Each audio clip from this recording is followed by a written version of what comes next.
Well, hello. After yesterday's day at sea, we have arrived in the port of Gijon or Gijón. We are not 100% sure how to say, but we're going to go with Gijon, maybe. Or Gijón. We've heard it 3 different ways. Yeah, so who knows, but that's where we are today. It's an industrial port located in the north of Spain. We are here for the first time. We've never been here before, so we're really excited to get off and take a look around. Yesterday was our second sea day here on Queen Anne, and it was Halloween, with lots of Halloween decorations in various locations around the ship. And we also got to see a really great Halloween performance by the onboard showcast. But enough about yesterday, let's get on to today. Hi, if you're new to our channel, we are Tom and Dom Travel, and we release a new cruise and travel related video every single week. So if you haven't done so already, make sure you hit that subscribe button and don't forget to give this video a like. So before bed last night, we did put in an order for some room service breakfast to be delivered at 9:30. Lo and behold, at 9:20 it arrived, so 10 minutes early, not too bad at all. We were both up. We took it out onto the balcony to enjoy the views over Gijon. Now, unfortunately, Gijon is an industrial port, but the weather was fantastic. Yeah, so we had the fantastic view of a crane and the very, very small marquee, which is the cruise terminal here in Gijon. For breakfast, we both ordered some cooked breakfast, and it was just nice to sit out there and just take in the views, even if they were a little bit questionable. How the teas and coffees are presented is wonderful. You get that full Cunard cup and saucer, as well as a teapot and a pot for your coffee. Welcoming Queen Anne into the port of Gijon, there was a nice little bagpipe band playing a few tunes, which was quite nice at 9:30 in the morning. Unfortunately, we were both up. What we could see from the balcony was lots of passengers eagerly getting off Queen Anne and heading to the free shuttle buses, which is a great little addition. Because it's an industrial port, it's recommended that you get the free shuttle bus from the port into the centre of Gijón, and it looked like the queues had started forming. Because of the security measures in the port, we were left a QR code the night before, and this QR code is required if you wanted to leave the port itself independently. That's without the shuttle bus service. If you did have the shuttle bus service, you did not need to use the QR code at all. Or any of the organised excursions. As the queues were starting to get a little bit lengthy, we did leave the cabin. We decided to go and grab ourselves a couple of lattes, so we thought we'd head back down to the lobby bar where we'd been the day before. Now, when we arrived at the lobby bar, we discovered that on port days the lobby bar is actually closed, so that was a little bit of a disappointment. So instead we headed to the Corinthia lounge. It was reasonably quiet, and we did overhear from a member of staff that 2/3 of the ship had already disembarked to explore Gijon. So it was very easy to find a table. We sat down, we met Sisters on the Seas, and we ordered ourselves a couple of those premium lattes. Now, the lattes on board are very good. They're great quality. The coffee is fantastic. We have enjoyed lots of different hot drinks on board, but you'll be pleased to know that I stayed seated for the whole of our coffee today. We did not walk the promenade. The classic cup and saucer do add to the Cunard ambience. After we'd spent around about half an hour in the Corinthia lounge, it was time to disembark. So we got our bags and we headed off the ship. It was really easy to get off the ship today. However, there was one difference. On previous occasions when we disembarked, we've been tapping our card to get off. This time they wanted to scan the barcode. We are not sure why the difference is. Maybe the machines weren't working to tap the card, but it was a very quick and easy process, and before we knew it, we were outside the port. It was interesting because today there was more than one way to disembark Queen Anne. You could get off from the forward exit, which we did, or mid of the ship. Once we were off the ship, we passed through that little tent/cruise terminal that is there set up with security inside, and we were then guided towards one of the coaches that were waiting on the stand outside the cruise terminal. We did pick up a free map which highlighted a number of the tourist locations that we wanted to go and visit today. There was a queue, however, there were plenty of shuttle buses waiting for us, and we moved really swiftly and we managed to get on a bus in no time at all. Now, the bus journey from the cruise port took around 15 minutes to get to the centre of Gijon itself. Yes, Gijon is a city and it does have a very city feel to it, but when we got to the marina area, we were very, very surprised. The bus pickup and drop off location is at the marina, and it is a very historic and picturesque place. place. Now, as we'd not been here before and we had no planned excursions, we just decided to have a wander round. As we disembarked the bus when we arrived in the Gjon Marina area, we did notice there was a Gijon sign, so we took the opportunity to take some photos. So we walked along the marina. There were plenty of boats there, lots of activity from locals as well as all of the Queen Anne passengers. Today is the 1st of November and that is All Saints Day, which is a public holiday here in Spain, so we were expecting it to be a little bit quiet. However, it was very busy with lots of Spanish locals about, as well as all the cruise passengers. We walked away from the marina towards some historic looking buildings. There was a beautiful fountain with a statue. We then moved towards this archway in the distance. It was only a short little walk. It was very historic because it was used for trade and unloading ships that had recently docked, and it opened up into a beautiful square with a number of cafes all around the sides. After exploring the square, we then headed on further away from the marina area, but quickly noticed that we could see the sea once again in front of us. As we got closer to the sea, we noticed there was a huge beach and promenade stretched right out in front of us. It was around about 22 degrees. It was beautiful. It stretched for miles. Apparently, it is an underestimated jewel of the north of Spain because many people don't appreciate just how many beautiful beaches this area and region of Spain has. Now, we decided to continue to explore, and once we reached the beach area, we took a left turn and headed towards the church. Now, just before we reached the church, we noticed there was lots of to and froing of Spanish locals in and out of a door that happened to be going underground. So we thought, let's take a look, and what a find it was. This whole area used to be occupied by the Romans, and underneath they have been excavating Roman ruins, and it was just incredible to see. If you are here in Gijon, it's a completely free experience to do. It is a small Roman museum where you can go in and see all the excavations, learn about things such as the Roman baths, because they have got some of the foundations of a Roman bath in here, and also learn about some of the history of Gijon. Many of the displays and information that are provided are in Spanish. However, they do have English descriptions available, but you need to scan a QR code that they'll provide you on your phone and just read it from your mobile device. If you aren't able to use a QR code, they do have paper versions which they can give to you completely free. We had a walk around the excavation. It was really incredible to see just how much detail. It did give us Pompeii vibes, however on a much smaller scale. One thing to note is there is free toilets available. But big warning, mind your head inside because the ceilings are low. They have put a ceiling over the top of the excavation, but in some points you did have to duck down, didn't you, to get through that? I was walking like this.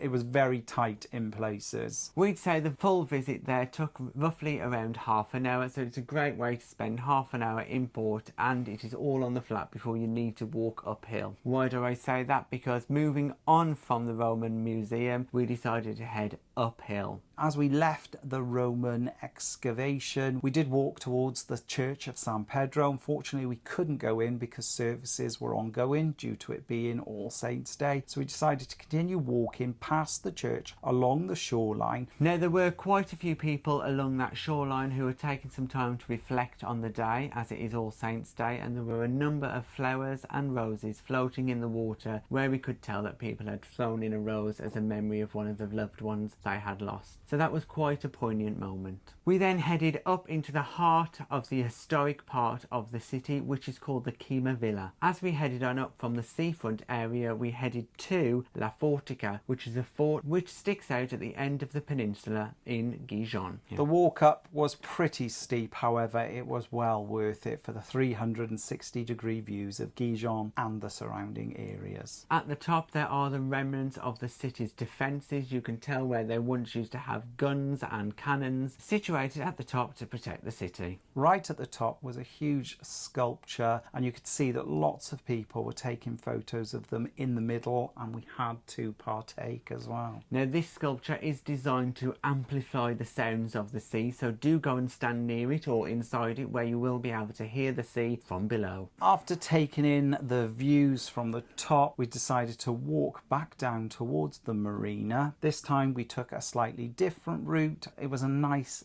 gentle stroll that led us straight back to the marina area. Now, Gijón is famous for its cider bars, and we did try and get in a couple of the cider bars, but as it is a public holiday, everywhere was very busy and we absolutely failed on that task. However, that does mean we've got something to do when we come back to this port in the future. After unsuccessfully finding somewhere to sit and take a drink and maybe a little bit of tapas or even try some of their famous cider, we decided to make our way back to the bus. We had spent around about 2.5 hours walking round, which was longer than we initially thought. When we got back to the bus, however, I think everybody else had exactly the same idea, to go back to Queen Anne, because wow, I don't think we've ever seen a shuttle bus queue that long before. So we did think, oh dear, this is going to take a while. However, we were really surprised because that queue went down so quick. Bus after bus came and it was always moving. And I think from the time we joined the queue to actually getting on the shuttle bus took around 20 minutes. Now, considering the size of the queue, that was fantastic. Yeah, we were shocked how efficient it was. We couldn't fault it because everything was moving very smoothly and efficiently. Once we were on the bus, it literally took 5 minutes for the bus to fill up, and we were off another 15-minute journey. When we arrived back at the port, as you can imagine, there was again a lengthy queue, so we got off the shuttle bus as quickly as we could, joined the queue. It did start to snake around the port area. Once again, it took around 7 minutes to go through security, which was port side, and then we were back on the ship. What we would say though is please, if you are in one of these queues and you know you're going to security, please get everything ready to go through the security. You've done it before, you know what needs to go in those trays. Please don't be the person who was stood in front of me who then went, oh, I've got all this change in my pocket, got to take my belt off, I've got my iPad in my bag. Just get it ready, please. Just get yourself ready, and you've been standing in the queue.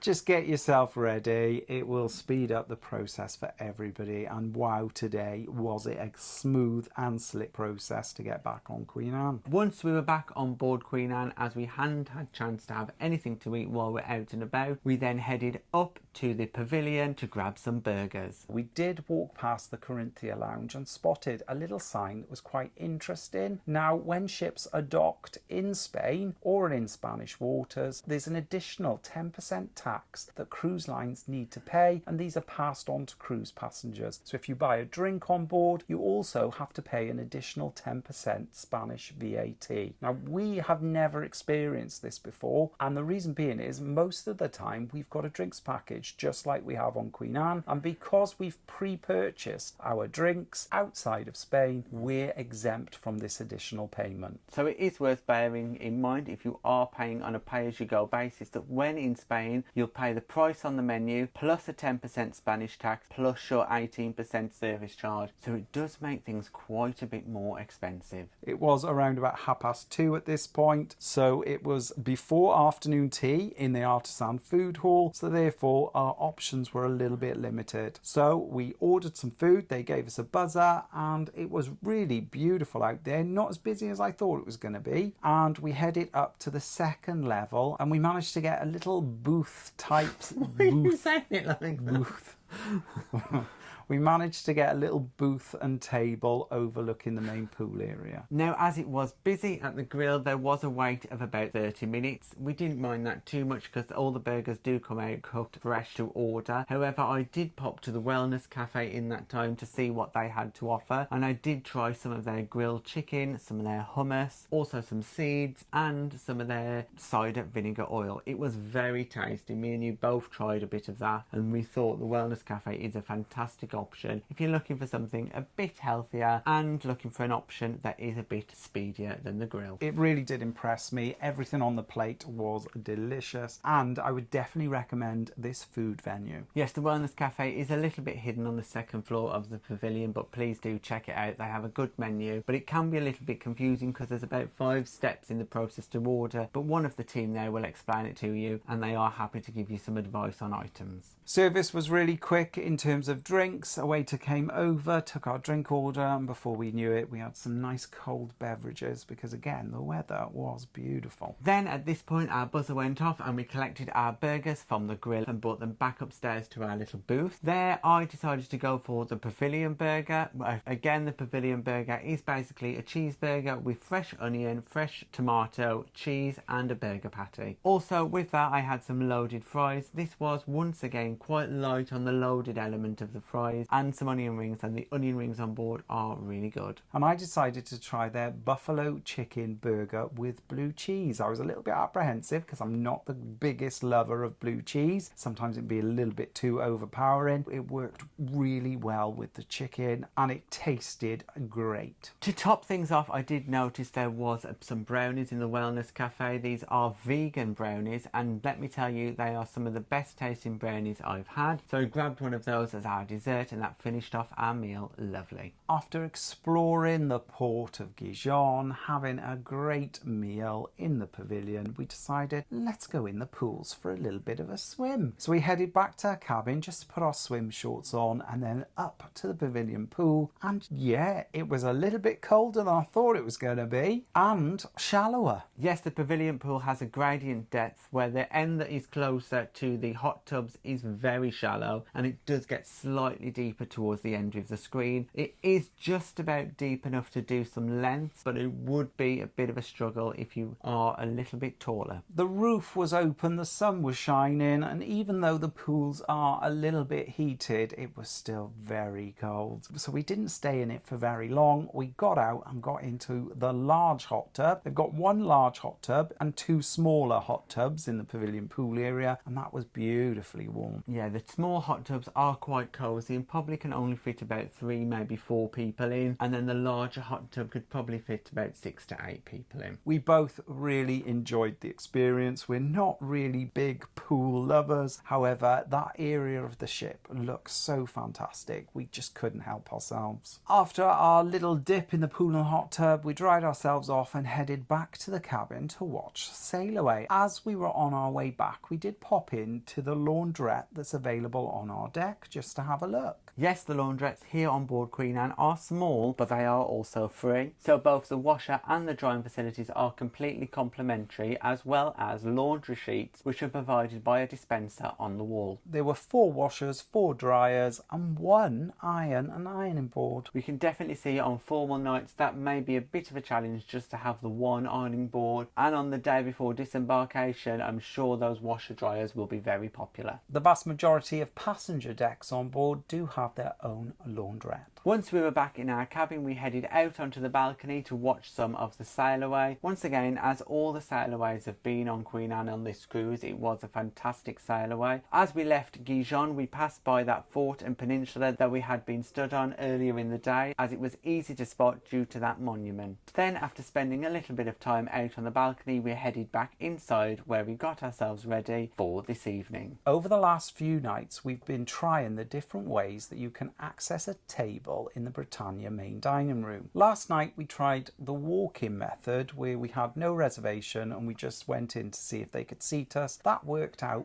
beautifully. So this evening, because there was a lot going on the ship, we wanted to dine a little bit earlier. So we headed down to the Britannia Restaurant at 7:15 without a reservation to see how we get on. And it was very easy once again. We walked up to the desk. Within 2 minutes we were seen and we were quickly seated at a very nice table. We were pleasantly surprised just how smooth that process was. The Britannia main dining room on deck 3 was really quiet. I think it's because of the earlier time that we've chose to dine this evening. The service was fantastic. We had bread delivered, our wine order was taken, and menus provided to us, all within a few minutes of sitting down. Our sommelier was very accommodating to us today because we did notice there were large wine glasses on the table, and I did ask could I have my wine in a large wine glass, and as we were dining with Sisters on the Seas, all 4 of us then had large glasses of wine. We have noted that the staff on board will go above and beyond to fulfill all of your reasonable requests. For my appetizer, I went for the pasta dish with lamb. It was one of the best dishes I've had so far. As a starter, I have alternated from my Caesar salad that I've had for the last few nights, and what I will tell you is that the pasta dish here was exemplary. And from the menu this evening, I once again ordered the ham terrine. Yes, it's not my favourite, but the other options weren't particularly of any interest. It was presented beautifully and I did eat it all. It was then on to our next course, where I had ordered the miso tea soup. Yes, it came looking the colour of tea, but it absolutely did not taste of tea at all. It had a few mushrooms floating in it. It was okay, but not much flavour. And for my second course, I had to go for the Caesar salad, and this evening it was a much more substantial portion. Then it was on to the main courses, and tonight we both went for exactly the same. We went for the beef option. It came beautifully presented with some broccoli, some potato and some little roasted onions. The meat fell apart, however it was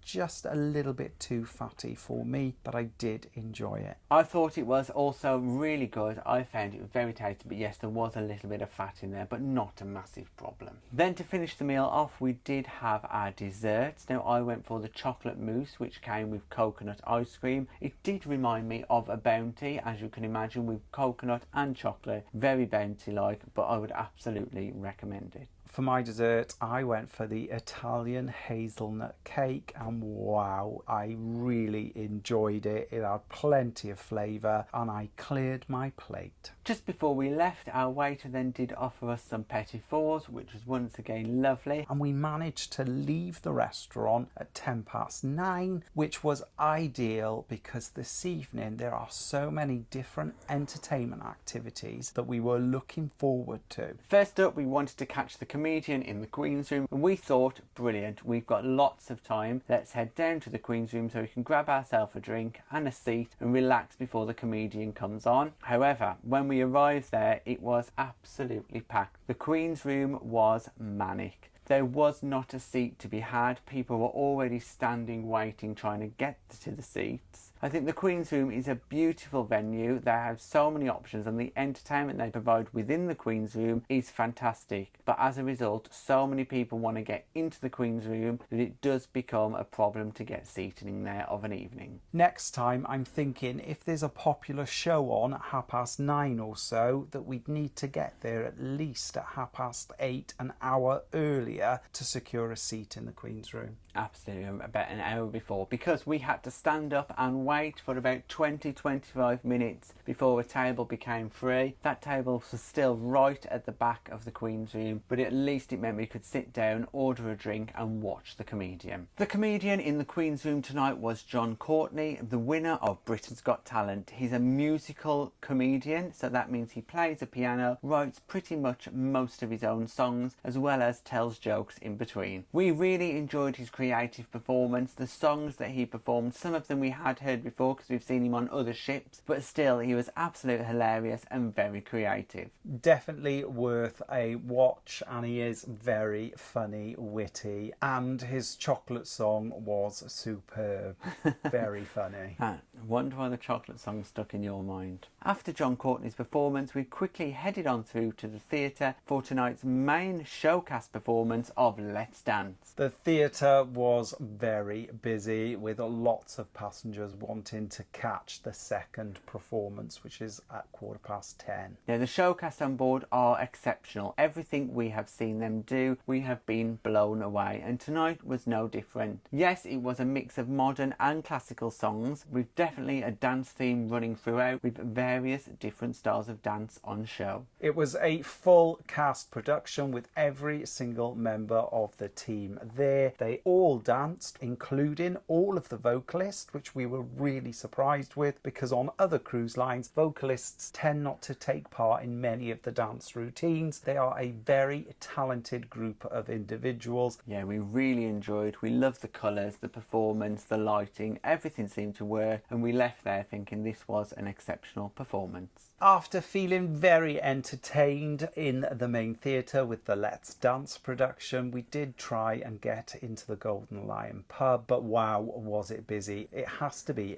the most popular venue on this ship right now. Yeah, the Golden Lion is always absolutely full, but we could tell everybody in there was having a fantastic time. Again, there was an Irish duo on stage, and there was even one lady dancing around the pub doing her best Irish jig. River dance on Cunard. She was having a fantastic time. But you can see why people go there. Is definitely popular, but it appears that most people who go there get there early and stay there for the night, so it's not so easy to move between venues and find a seat. We then continued to walk through the ship and noticed that the chart room was open and had plenty of seating available. So we grabbed ourselves a seat. Now the chart room is a beautiful location. It's a nice, calming and relaxed atmosphere. There was some live music being played directly outside of the bar, but unfortunately from the position where we were sat, couldn't hear any of it. There was a waiter who came over to us very quickly. That quickly we hadn't even looked at the menu. So I just went to the waiter, please surprise us with a drink you'll think we'd like, and we'll have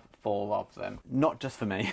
We'd had 4 of them between 4 of us. And it wasn't long before she returned, and she had brought us 4 porn star martinis. What we found really interesting was the fact that we haven't actually seen these on any menus, so it was really nice to have something a little bit different. It came with a little shot of Prosecco and you just added it to taste. It was so good. We ordered another round after we'd finished the first one, and then another round after we'd finished the second one. It was a great atmosphere in the chart room. We spoke to a fair few of our fellow passengers and just enjoyed the evening. When we ordered our 3rd porn star martini, we did also buy a bottle of water each to take back to the room, which is included in our Cunard drinks package. Well, after spending some time enjoying those porn star martinis in the chart room, we then headed through to the Bright Light Society. Now this is the late night venue on board, and it has been traditionally quite quiet, but not tonight. The dance floor was full. All of the tables and chairs around the dance floor were full. We found a seat right at the opposite end, right near the tech box, where we'd sat for the performance of Noir a few nights before, so it was a very familiar seat to us. It did give me a bit of anxiety knowing that last time I was in that seat I was called up on stage, but nonetheless we had a good spot right there. Now there didn't appear to be much waiter service, but I think that was because it was so busy, so instead we had to head on up to the bar to order our drink, and then we had to bring them over to the table. So a little bit different to what we've been experiencing before. The atmosphere was fantastic. We spent the evening speaking to Janet and Ian, who we actually met on our Arvia cruise a couple of years ago, and we had a few more drinks and a few more laughs, and before we knew it, it was 2:30. Who knew Queen Anne was such a party ship? Well, we were leaving early because when we left, the dance floor was still full and the bar was still packed. Then we got back to our room, and the first thing that Dom did as soon as he walked through that door was hit that room service button on the phone. Again, I ordered Tom and I a margarita pizza and a Cunard Club sandwich. We really like the margarita pizzas on board. The bases they have on the room service versions we find are the best on board of all the pizzas we've tried. And you have enjoyed that club sandwich a few nights now, haven't you? It's a great way to end a really fantastic evening. We've had a great day exploring a new port, just getting off, having a little walk around and finding our feet. We've really enjoyed it, and this evening's entertainment and evening meal have been superb. Tomorrow is going to be our final sea day as we head across the Bay of Biscay, heading back towards Southampton. Hopefully there'll be calmer seas on the way back. Find out in our next video. Thanks for watching our day in Gijon or Gijón on Queen Anne. If you've got any comments or questions, just put them in the box below and we'll get back to you. If you'd like to support us in creating future content and receiving exclusive benefits, we're also available on Patreon and through YouTube channel memberships. Thanks for watching. Bye bye.